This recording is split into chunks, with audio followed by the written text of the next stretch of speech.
అందరికీ నమస్తే అండి. Welcome to Andhra information channel. ఈ వీడియోలో సింహాద్రి అప్పన్న స్వామిగా పిలువబడే శ్రీ వరాహ లక్ష్మీ నరసింహస్వామి ఆలయానికి వెళ్ళడం జరిగిందండి. ఈ ఆలయం ఎక్కడ ఉంది, ఎలా వెళ్ళాలి అనేది ఈ వీడియోలో చూద్దామండి. ముందుగా నా వీడియో ఎవరన్నా కొత్త వాళ్ళు చూసినట్లయితే లైక్ చేయండి, షేర్ చేయండి, సబ్స్క్రైబ్ చేయండి. పదండి వీడియోలోకి వెళ్దాం.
ఉభయ గోదావరి భక్తులు ఈ సింహాచలంకి రావాలనుకుంటే గనక విశాఖపట్నం ముందుగా చేరుకోవాలండి.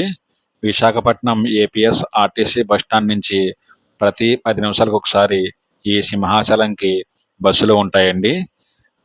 అదేవిధంగా చుట్టుపక్కలున్న విజయనగరం, శ్రీకాకుళం నుంచి కూడా బస్సులు ఈ సింహాచలంకి అందుబాటులో ఉన్నాయండి. ఇప్పుడు మీరు చూస్తుంది మెట్ల మార్గం అండి. ఈ సింహాచలం కొండపైకి చేరుకోవాలంటే 2 మార్గాలు ఉన్నాయి. ఒకటి మెట్ల మార్గము, 2 బస్సు మార్గం అండి. విశాఖపట్నం బస్టాండ్ నుంచి ఈ సింహాచలంకి 2 రకాల బస్సులు ఉంటాయండి. ఒకటి కొండపైకి వెళ్ళే బస్సు, 2 సింహాచలంకి వచ్చే బస్సు. ఒకవేళ సింహాచలంకి వచ్చే బస్సు కానీ మీరు ఎక్కితే కనుక మిమ్మల్ని ఈ సింహాచలం ఏపీఎస్ ఆర్టీసీ బస్టాండ్లో దింపుతుందండి. ఈ బస్టాండ్ నుంచి ప్రతి 5 నిమిషాలకు ఒకసారి కొండపైకి బస్సులు ఉంటాయండి. మేమైతే బస్సు మార్గం ద్వారా కొండపైకి వెళ్ళడం జరుగుతుంది. పదండి.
బస్సు మార్గం గుండా మనం వెళ్ళే దారిలో ఇప్పుడు మీరు చూస్తున్నారు కదండి మెట్ల మార్గం.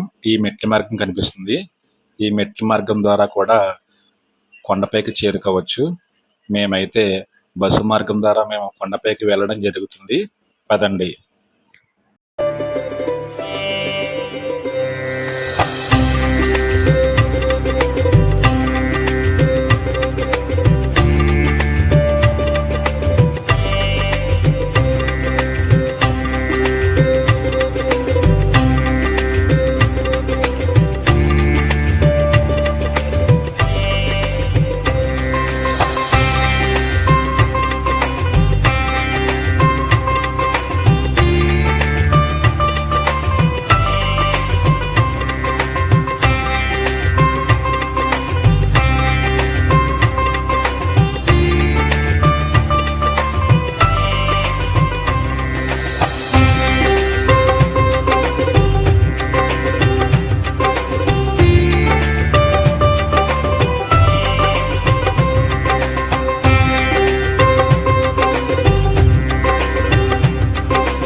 కొండపైకి వచ్చే బస్సులన్నీ కూడా మనల్ని ఈ ప్రదేశంలోనే దింపుతారండి. ఇక్కడి నుంచి స్వామివారి ఆలయం పక్కనే ఉంటుంది. నడుచుకుంటూ దర్శనానికి వెళ్ళొచ్చండి. ఇప్పుడు మీరు చూస్తున్న ప్రాంతం అంతా కూడా బస్సులు ఆగే ప్రదేశం అండి.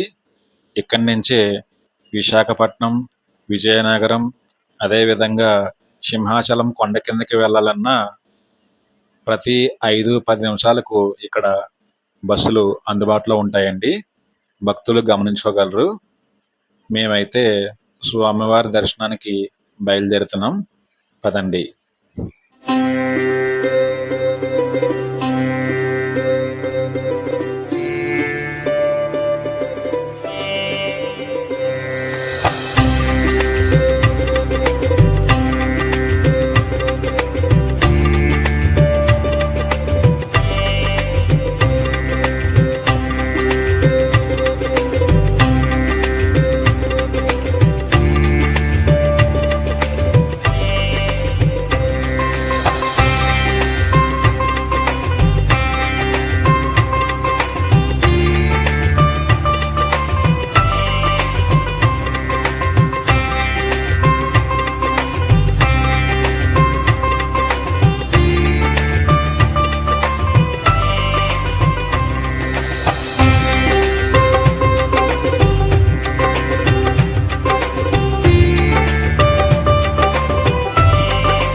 ఇలా మనం బస్సు దిగిన ప్రదేశం నుంచి ఇలా ముందుకు నడుచుకుంటూ వెళ్తే ఈ ప్రదేశం వస్తుందండి. ఈ ప్రదేశం దగ్గరే మనం తెచ్చిన కొబ్బరికాయలు కొట్టుకోవాలి. అదే విధంగా ఇక్కడే మనకి మొబైల్స్ అలాగే చెప్పులు కూడా మనం భద్రపరుచుకోవచ్చండి. ఇక్కడి నుంచే స్వామివారి దర్శనానికి వెళ్దాం. ఇక్కడ స్వామివారి దర్శనానికి 2 మార్గాల ద్వారా వెళ్ళొచ్చండి. ఒకటి ఉచిత దర్శనం, 2 రూ. 300 దర్శనం అండి. అదేవిధంగా ఇక్కడ స్వామివారి గర్భాలయం ముందు ఒక మహిమ గల కప్ప స్తంభం ఉంటుందండి. ఆ కప్ప స్తంభానికి ఒక విశేషం ఉంది. ఆ కప్ప స్తంభం కింద సంతాన యంత్రాన్ని అమర్చారంటండి. అందువల్ల ఎవరికన్నా సంతానం లేని వాళ్ళు ఆ కప్ప స్తంభాన్ని కౌగిలించుకుంటే సంతానం కలుగుతుందని ఇక్కడ స్థల పురాణం అండి. ఆ కప్ప స్తంభాన్ని కౌగిలించుకోవడానికి రూ. 25 ఛార్జ్ చేస్తున్నారు. ఇప్పుడు మీరు ఆ కప్ప స్తంభాన్ని చూడండి. అదే విధంగా స్వామివారిని కూడా దర్శించుకోండి.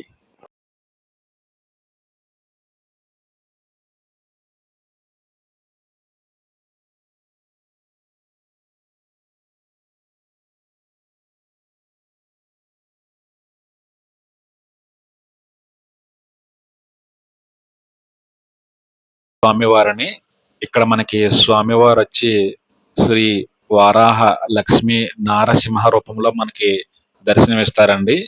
ఇక్కడ స్వామివారు వచ్చి స్వయంభుగా వెలిశారు. ఇక్కడ స్వామివారి రూపానికి ఒక ప్రత్యేకత ఉందండి. ఆ ప్రత్యేకత ఏమిటంటే స్వామివారి తలభాగం వచ్చి వరాహ రూపంలోను, అదే విధంగా స్వామివారి తోక భాగం వచ్చి సింహ రూపంలోను, అలాగే మానవ రూపంలో మనకి దర్శనమిస్తారండి. అలాగే ఈ స్వామివారికి మరొక పేరు కూడా ఉందండి. అదే సింహాద్రి అప్పన్న స్వామిగా కూడా ఈ స్వామివారిని పిలుస్తారండి.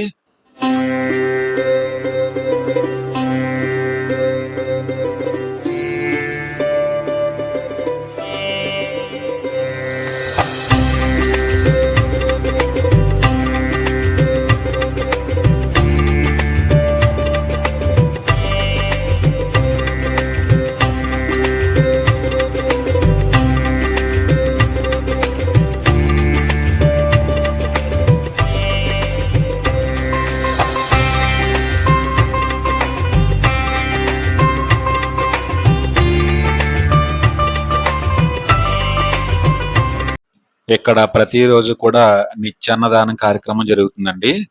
మనం స్వామివారిని దర్శించుకుని బయటికి రాగానే అలా నేరుగా ముందుకు వెళ్తే గనక మనకి అన్నదాన కేంద్రం కనిపిస్తుంది. అక్కడ ప్రతిరోజు కూడా ఉదయం 11 గంటల నుంచి మధ్యాహ్నం 2:30 వరకు ప్రతిరోజు కూడా నిత్యాన్నదాన కార్యక్రమం జరుగుతుంది. అలా స్వామివారిని దర్శించుకుని బయటికి వచ్చే మార్గంలోనే మనకి గోశాల కూడా ఉంటుందండి. ఆ గోశాల పక్కనే మనకి ప్రసాదం కౌంటర్ కూడా ఉంటుంది. ఆ గోశాల ఎలాగుంది, అలాగే ప్రసాదం కౌంటర్ ఎలా ఉందో కూడా చూద్దాం పదండి.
ఇదేనండి ప్రసాదం కౌంటరు.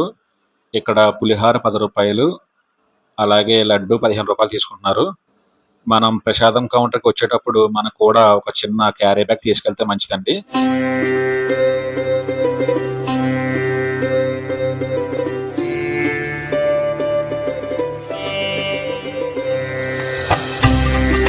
ఇలా ఆలయం నుంచి బయటికి వచ్చి బస్సులు ఆగే ప్రదేశానికి వెళ్ళే దారిలో మనకిలా షాపింగ్ కాంప్లెక్స్ కనిపిస్తాయండి. అక్కడ స్వామివారి ఫొటోస్, అలాగే లేడీస్ సంబంధించిన హ్యాండ్ బ్యాగ్స్, రకరకాల వస్తువులు ఇక్కడ అమ్ముతున్నారండి. ఇదేనండి వీడియో. ఈ వీడియో మీకు నచ్చినట్లయితే లైక్ చేయండి, షేర్ చేయండి, సబ్స్క్రైబ్ చేయండి.